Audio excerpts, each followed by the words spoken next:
Сәлеметсіздер ме оқушылар? Бүгінгі сабағымыздың тақырыбы интернетте жұмыс істеудің қандай қауіп-қатері бар? Алдымен ойланайық. Модем деген не? Интернет деген не? Бүгінгі сабақта үйренетініміз интернеттен ақпарат алу, браузер түрлері, интернеттің пайдасы мен зияны, интернетте қауіпсіз жұмыс жасау, біреудің жұмысын көшіру заңсыздығы туралы айту. Интернет дегеніміз не? Оның қандай мүмкіндіктері бар? Интернет ағылшын тілінен аударғанда интер бүкіл әлемдік, нет желі деген сөз. Интернет бүкіл әлемдегі миллиондаған компьютерлерді бір-бірімен байланыстыратын желі. Интернет бүкіл әлемдік тұтынушыларды бір-бірімен байланыстыратын деректер қоймасы жинақталған ең ауқымды желі түрі. Браузер ағылшын тілінен аударғанда парақтау, қарастыру деген сөз. Браузерді ғаламторға жол ашатын терезе деуге де болады. Яғни желіге кіруге және түрлі веб парақшаларға кіруге мүмкіндік беретін қосымша. Кейде оны ғаламтор жолғыш деп те атайды. Браузердің бірнеше түрі бар. Және әр түрінің де мүмкіндігі әртүрлі. Кез келген браузер ғаламтор парақтарын парақтауға мүмкіндік береді. Интернеттің зияны. Интернеттің пайдалы жақтарымен бірге жұмыс істеудің қауіп-қатері, зиянды тұстары да бар.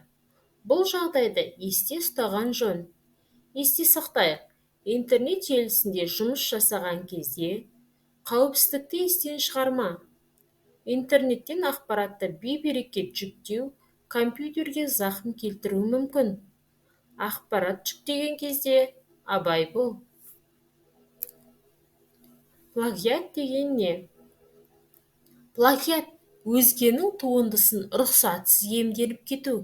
Автордың туындысын немесе оның белгілі бір бөлігін заңсыз меншіктеу және қолдану. Плагиат болмау үшін жұмысты жасау барысында қолданылған ақпараттардың авторын көрсету қажет, немесе материал алынған интернет ресурстардың адресін жазу керек. Авторлық туынды заңмен қорғалады. Автордың рұқсатынсыз ешбір өнімді ақпаратты қолдануға, таратуға, немесе интернет желісінде жариялауға болмайды. Авторлық құқықтың екі түрі бар. Авторлық құқық жеке құқық және мүліктік құқық болып бөлінеді. Интернетте жұмыс істеу барысында ескерілетін қауіпсіздік ережелері. Пароль. Пароль орнатылған ақпараттарды бұзуға ешқашан әрекет жасама. Сенімділік. Интернеттегі мәліметтердің бәрі бірдей ақиқат емес. Сайттардағы ақпараттардың барлығын дұрыс деп есептеуге болмайды. Әлеуметтік желі. Әлеуметтік желіні қолданғанда абай бол. Хат-хабар алмасқанда қарым-қатынас мәдениетін сақтау қажет. Жауапкершілік. Интернетке салынған ақпараттарды кез келген адам оқи алады. Енді мына сұрақтарға жауап берейік. Интернет деген не? Плагиат деген не?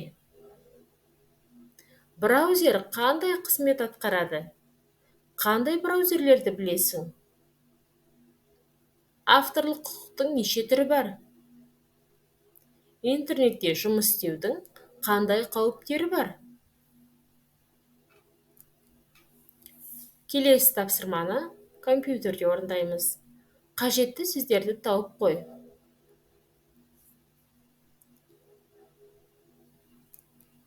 Дұрыс жауабы.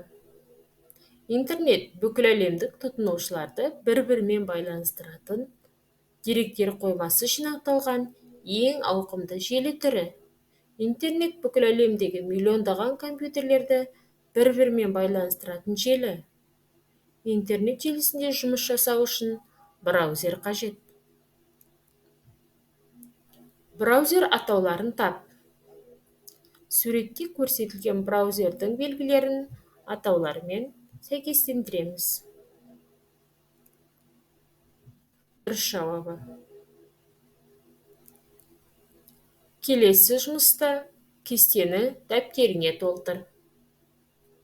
Пароль орнатылған ақпараттарды ешқашан бұзуға әрекет жасамау керек. Не себепті? Интернеттегі мәліметтердің бәрі бірдей ақиқат емес.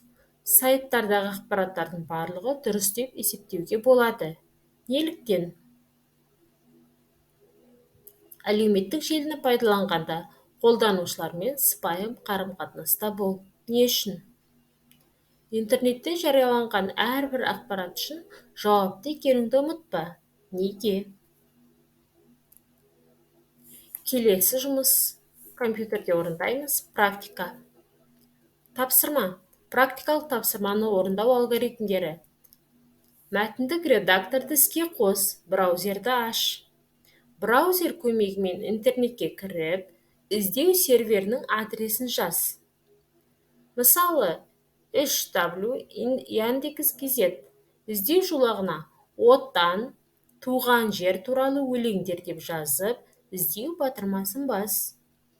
Браузер терезесінде пайда болған сайттардың арасынан өзіңе ұнаған өлең шумақтарын тінтуір көмегімен көшіріп алып, мәтіндік редакторға сақта.